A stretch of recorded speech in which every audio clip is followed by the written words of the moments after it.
नमस्कार, the Ink news में आपका स्वागत है। और हम इस वक्त उपराष्ट्रपति के जो दावेदार थे उनके घर पर मौजूद हैं। जगदीप धनखड़ जी के घर पर मौजूद हैं। उपराष्ट्रपति पद के दावेदार रहे हैं जगदीप धनखड़, उनके घर पे इस वक्त मौजूद है और किठाना गांव में इस वक्त मौजूद है। और आप देख सकते हैं कि उनके घर में जो माहौल है वो किस प्रकार का माहौल यहाँ पर बना हुआ है। यहाँ पर धमाल संग धमाल के साथ साथ यहाँ पर महिला भी संग धमाल गा रही है और गीत गा रही है। यहाँ के कुछ लोगों से भी बात करेंगे। आपको बता देते हैं कि जो जगदीप धनखड़ है वो उनकी जो प्राइमरी एजुकेशन है वो यही गांव की एक सरकारी स्कूल से हुई है और गांव के ही कुछ लोग हैं। कैसा लग रहा है? बहुत खुशी है हमारे को, बहुत अच्छी खुशी है। हमारे गांव के राष्ट्रपति बन रहे हैं। ये हमारे गांव में देखो कितनी खुशियां हो रही है। गांव को बहुत खुशी हो रही है। हमारे मिले हैं उनसे कभी? हाँ, हमारे गाँव मिले, बहुत मिले हैं। हमने बात करी है, मैडम से बात करी है मैंने। बात हुई है। तो ये जश्न का माहौल है और जश्न के माहौल में आप देख सकते हैं कि चंग नगाड़े सब बज रहे हैं। और दूसरा मैं आपको बता दूं कि इधर महिलाओं की एक टोली है। और आपको बता देता हूं कि राष्ट्रीय मीडिया के तमाम जो चैनल है वो यहाँ पर मौजूद हैं और मीडिया जो है वो यहाँ पर मौजूद है। यहाँ पर मैं आपको दिखाना चाहूँगा, महिलाएं जो हैं वो चंग धमाल बजा रही हैं, गीत गा रही हैं और ये कार्यक्रम जो है यहाँ पर शुरू हो गया है।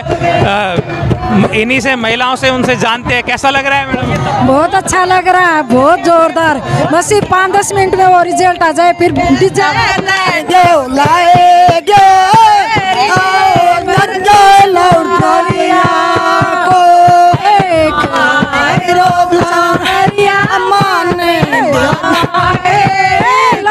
ये धमाल जो है होली पर गाए जाते हैं और ये आज वैसा ही माहौल यहाँ पर हमें नज़र आ रहा है। जगदीप धनखड़ जी के गांव में हमें होली का ही माहौल नज़र आ रहा है। यहाँ पर तमाम जो लोग हैं उनकी चेहरों पर आप खुशियाँ मुस्कान देख सकते हैं।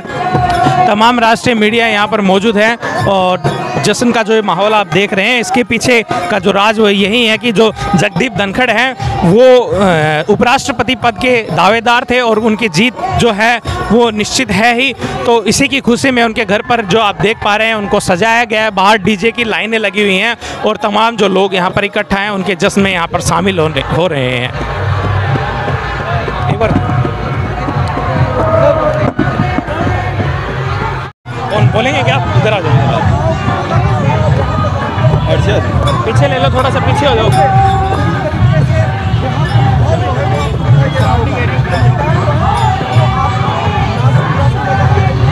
आप किठाना गांव से ही हैं? मैं जगदीप भाई साहब का कजिन हूँ। अच्छा। कर्नल वीरेंद्र धनखड़। मैं भी सैनिक स्कूल में पढ़ा था। जब वो 10वीं क्लास में थे तब मैं 5वीं क्लास में गया था। अच्छा, भाई साहब शुरू से ही कुशाग्र बुद्धि और प्रतिभाशाली थे। हमारे बड़े ताऊ जी चौधरी हरिवंश कहा करते थे कि जगदीप धनखड़ परिवार का हीरा है और ये चीज़ उन्होंने साबित की है। होशियार होने के साथ साथ वो बहुत परिश्रमी रहे हैं और उनका वो इस चीज़ की तारीफ़ करते हैं। कोई भी संघर्ष करता है तो कहते हैं हाँ, संघर्ष से ही कुछ हासिल होता है। और जगदीप धनखड़ जी हैं, उनके जो शिक्षक हैं केमिस्ट्री के राठी जी, वो बताते हैं कि वो अपने सीनियर्स को पढ़ाते थे, मैथ्स पढ़ाते थे। बिल्कुल सही बात है। मिस्टर राठी में भी संघ हाउस में था, हमारे हाउस मास्टर होते थे और जगदीप भाई साहब भी उसी हाउस में थे, केमिस्ट्री पढ़ाते थे। आप बिल्कुल ठीक कह रहे हैं। गुरुजनों से बात होती है? हाँ, गुरुजनों से काफ़ी अरसा हो गया ऐसे बात होना, लेकिन उनकी ऐसे खबरें मिलती रहती हैं। मिस्टर राठी थे, मिसेस पारना एक इंग्लिश टीचर हुआ करती थी उनको। क्या ऐसा धनखड़ जी जब स्कूल में थे तो ऐसा कोई वाकया आपको याद हो?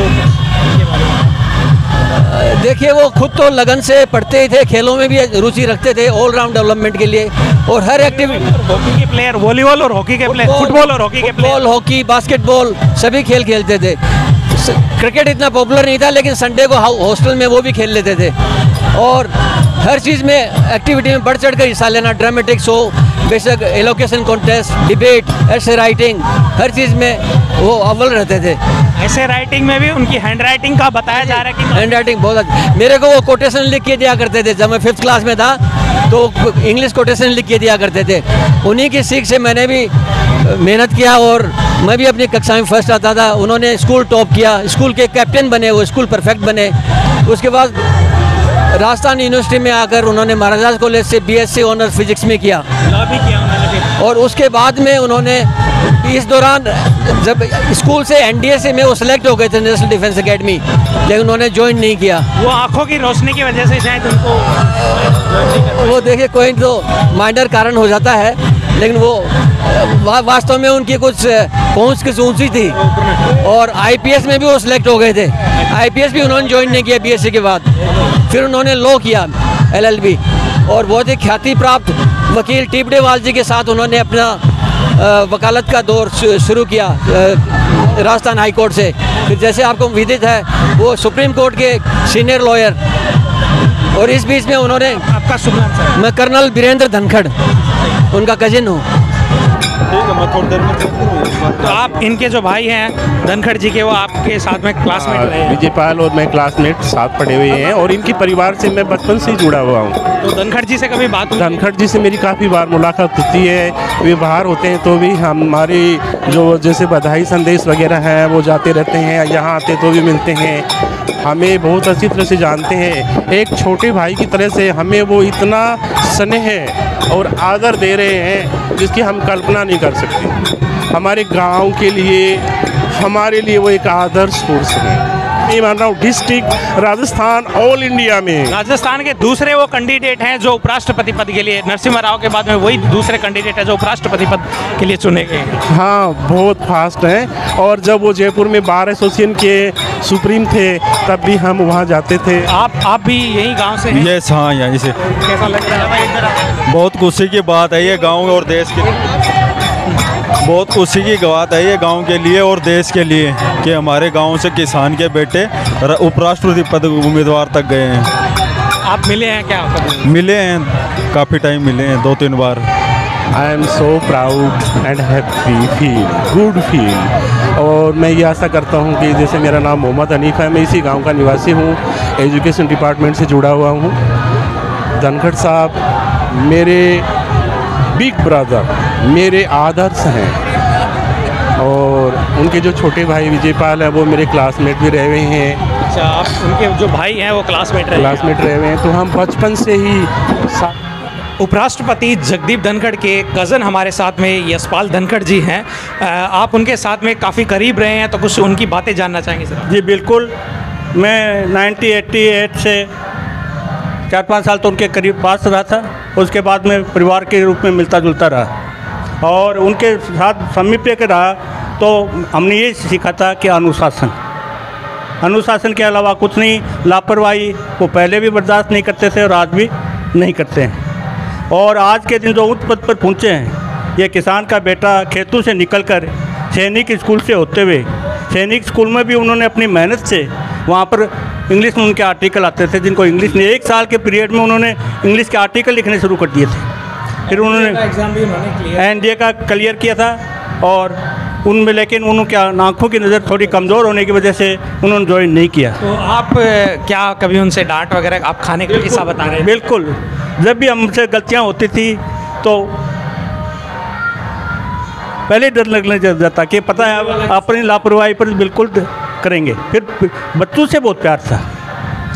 अभी भी हम तो मान लो उनसे पास में रहे हैं, काम सीखा है उनके पास रहकर कि समय के बड़े पाबंदी थे। समय में अगर थोड़ी सी टाइम हेरफेर हो गया वो उनके बर्दाश्त नहीं था। छोटे बच्चे हैं जो हमारे बच्चे हैं, जो उनके पोते लगते हैं, वो कितनी गलती करो कि उनके कंधों पर बैठो, उनके पास बैठो, उनसे बहुत प्यार करते हैं। तो अंतिम बार अभी घर पे कब आए थे?